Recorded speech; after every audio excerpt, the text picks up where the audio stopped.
Au Venezuela, la course contre la montre pour tenter de retrouver les survivants dans les décombres après le double séisme de mercredi dernier.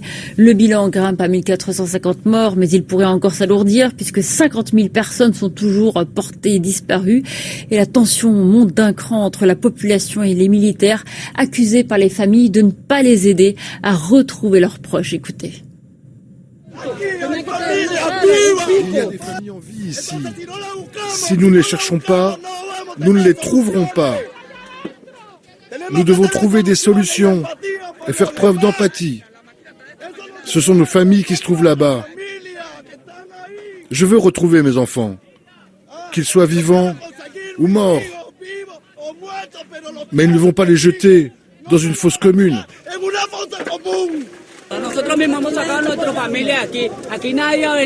Nous avons nous-mêmes fait sortir notre famille d'ici. Personne n'est venu aider qui que ce soit. Le gouvernement bloque tout ça. La police nationale bloque elle-même la rue pour empêcher les pompiers de venir nous porter secours. J'ai la vidéo, j'en ai la preuve. Les gens ici n'ont ni dormi ni mangé. Et en effet, chaque minute compte, car les possibilités de retrouver des survivants s'amenuisent évidemment au fil du temps. Mais hier encore, il y a eu de nouveaux miracles, puisque des survivants ont pu être sortis des décombres, comme à Caraballeda ou à La Guera, des survivants en état de choc et très fatigués. Le récit de Marion Meyer. Ces secouristes, au cœur des ruines, s'acharnent pour retrouver des survivants. Parmi eux, des équipes françaises et américaines venues en renfort. Soudain, sous ces gravats, des signes de vie sont repérés. Ce serait un père avec son fils qui serait bloqué depuis 4 jours. Donc on ne sait pas exactement ce qu'ils ont, mais tout ce qu'on sait, c'est qu'ils sont en vie et qu'on va peut-être pouvoir les sortir. Avant même de tenter de les extraire des décombres, des médicaments et de l'eau plongent sous terre en urgence.